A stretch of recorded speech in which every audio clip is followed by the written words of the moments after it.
At 5 on ITV. Hi, this is Edward Newton.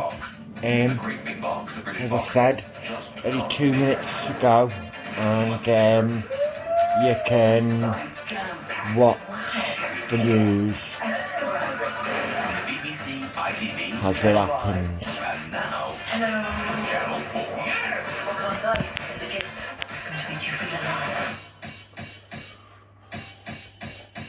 It's cool, it's easy. To try it. This is a very big deal.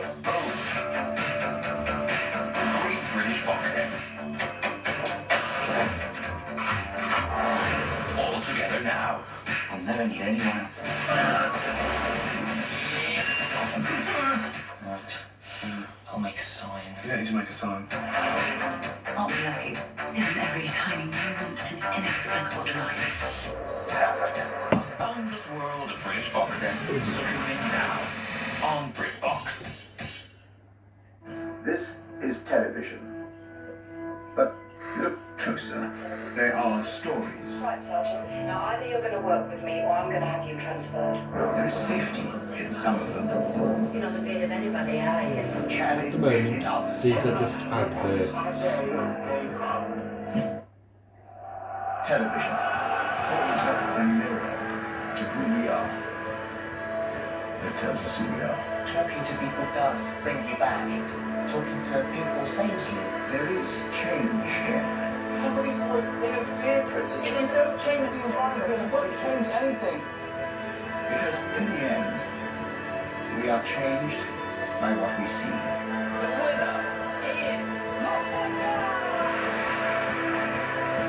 Just as we are changed when we are seen.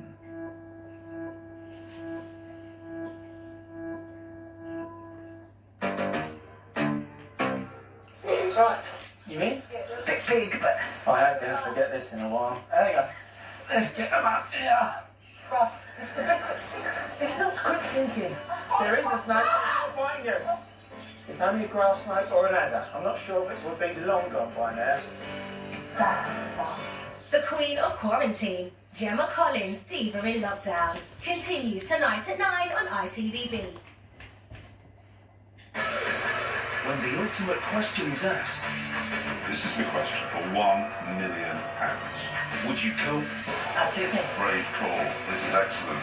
I like you. crack, Use your lifelines if you're not sure. or seize the moment under pressure? You coughing? That will prove by now. I haven't asked the question yet. All new Who Wants to Be a Millionaire I love this show. starts tonight on ITV. Yes, it's back tonight and on the way very soon. Brand new Who Wants to Be a Millionaire at 7:50. Now on ITV with a special broadcast by the Prime Minister on the coronavirus pandemic. Get down there. Let your mum there. sit down. It is now almost 2 months since the people of this country began to put up with restrictions on their freedom, your freedom, of Go. a kind that we have never seen before in peace or war. And you have shown the good sense to support those rules overwhelmingly. You've put up with all the hardships of that programme of... Because you understand that as things stand, and as the experience of every other country has shown, it's the only way to defeat the coronavirus, the most vicious threat this country has faced in my lifetime. And though the death toll has been tragic and the suffering immense, and though we grieve all those we have lost, it is a fact that by adopting those measures we prevented this country from being engulfed by what could have been a catastrophe in which the reasonable worst case scenario was 500,000 fatalities.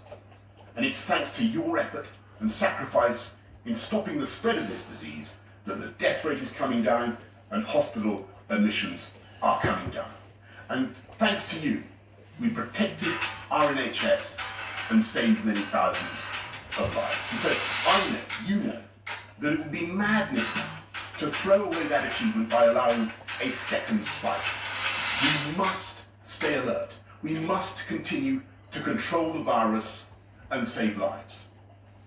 And yet we must also recognise that this campaign against the virus has come at colossal cost to our way of life. We can see it all around us in these shuttered shops and abandoned businesses and darkened pubs and restaurants. And there are millions of people who are both fearful of this terrible disease and at the same time also fearful of what this long period of enforced inactivity will do to their livelihoods and their mental and physical well-being, to their futures and the futures of their... So I want to provide tonight for you the shape of a plan to address both fears, both to beat the virus and provide the first sketch of a roadmap for reopening society, a sense of the way ahead, and when and how and on what basis we will take decisions to proceed. I'll be sending out more details in Parliament tomorrow and taking questions from the public in the evening. I consulted across the political spectrum, across all 4 nations of the UK.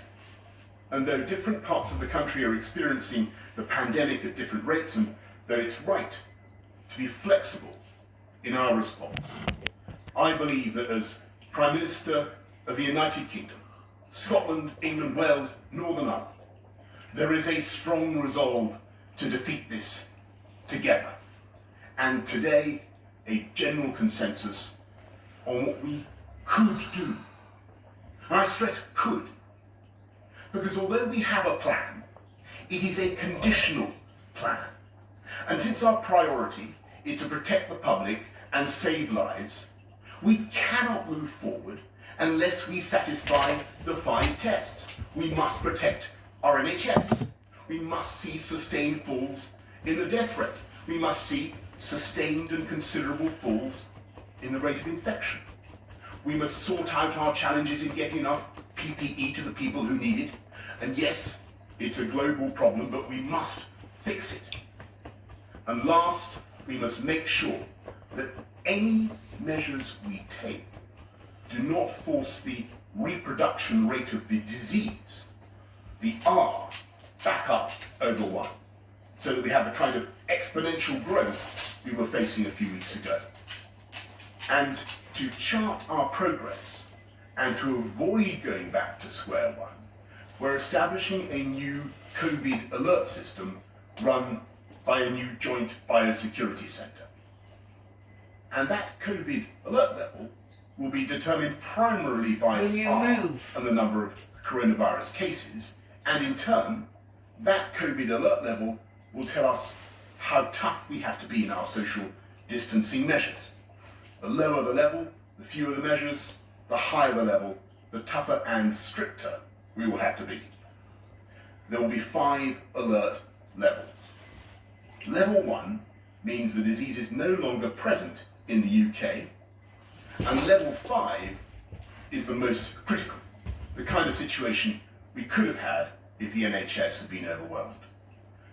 Over the period of the lockdown, we've been in level 4, and it's thanks to your sacrifice we're now in a position to begin to move in steps to level 3. And as you know, everyone will have a role to play in keeping the R down by staying alert and following the rules. And to keep pushing the number of infections down, there are 2 more things we must do. We must reverse rapidly the awful epidemics in care homes and in the NHS. And though the numbers are coming down sharply now, there is plainly much more to be done. And if we're to control this virus, then we must have a world-beating system for testing potential victims and for tracing their contacts. So that, all told, we're testing literally hundreds of thousands of people every day. We've made fast progress on testing, but there is so much more to do now, and we can. When this began, we hadn't seen this disease before, and we didn't fully understand its effects. With every day, we're getting more and more data. We're shining the light of science on this invisible killer, and we will pick it up where it strikes. Because our new system will be able in time to detect local flare-ups in your area, as well as giving us a national picture. And yet, when I look at where we are tonight, we have the R below 1, between 0.5 and 0.9, but potentially only just below 1. And though we have made progress in satisfying at least some of the conditions I have given, we have by no means fulfilled all of them. And so, no, this is not the time simply to end the lockdown this week. Instead, we're taking the first careful steps to modify our measures. And the first step is a change of emphasis that we hope that people will act on this week. We said that you should work from home if you can, and only go to work if you must. We now need to stress that anyone who can't work from home, for instance, those in construction or manufacturing, should be actively encouraged to go to work, and we want it to be safe for you to get to work. So you should avoid public transport if at all possible, because we must and will maintain social distancing, and capacity will therefore be limited. So, work from home if you can, but you should go to work if you can't work from home. And to ensure you're safe at work, we've been working to establish new guidance for employers to make workplaces COVID secure. And when you do go to work, if possible, do so by car, or even better, by walking or bicycle. But just as with workplaces, public transport operators will also be following COVID secure standards. And from this Wednesday, we want to encourage people to take more and even unlimited amounts of outdoor exercise. You can sit in the sun in your local park, you can drive to other destinations, you can even play sports, only with members of your own household. You must obey the rules on social distancing, and to enforce those rules, we will increase the fines for the small minority who break them. And so, every day, with ever-increasing data, we will be monitoring the R and the number of new infections and the progress we are making. And if we as a nation begin to fulfill the conditions I have set out, then in the next few weeks and months, we may be able to go further. In step 2, at the earliest by June the 1st, after half term, we believe we may be in a position to begin the phased reopening of shops and to get primary pupils back into schools, in stages beginning with reception, year 1 and year 6. Our ambition is that secondary pupils facing exams next year will get at least some time with their teachers before the holidays, and we'll shortly be setting out detailed guidance on how to make it work in schools and shops and on transport. And step 3, at the earliest by July, and subject to all these conditions and further scientific advice, if and only if the numbers support it, we will hope to reopen at least some of the hospitality industry and other public places, provided they're safe and enforce social distancing. Throughout this period of the next 2 months, we will be driven not by mere hope or economic necessity. We're going to be driven by the science, the data, and public health. And I must stress again that all of this is conditional. It all depends on a series of big ifs. It depends on all of us, the entire country, to follow the advice, to observe social distancing, and to keep that R down, and to prevent reinfection from abroad. I'm serving notice that it will soon be the time, with transmission significantly lower, to impose quarantine on people coming into this country by air. And it's because of your efforts to get the R down and the number of infections down here that this measure will now be effective. And of course, we'll be monitoring our progress locally, regionally, and nationally. And if there are outbreaks, if there are problems, we will not hesitate to put on the brakes. We've been through the initial peak, but it's coming down the mountain that is often more dangerous. We have a route and we have a plan. And everyone in government has the all-consuming pressure and challenge to save lives, restore livelihoods, and gradually restore the freedoms that we need. But in the end, this is a plan that everyone must make work.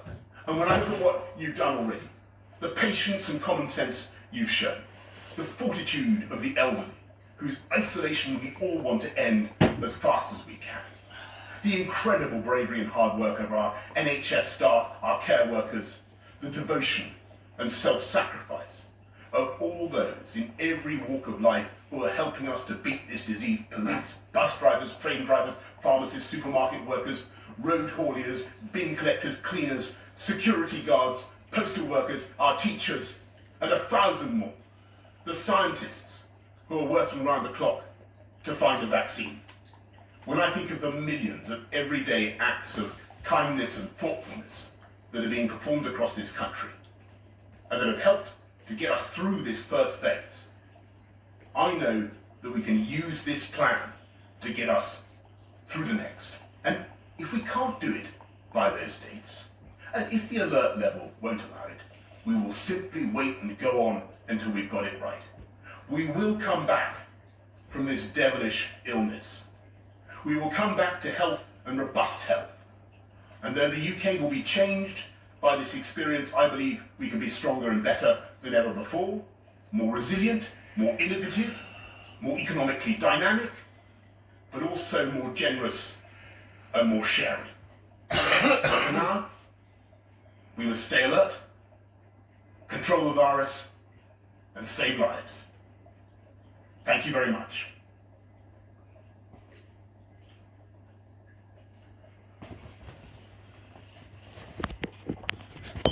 So, thanks for that.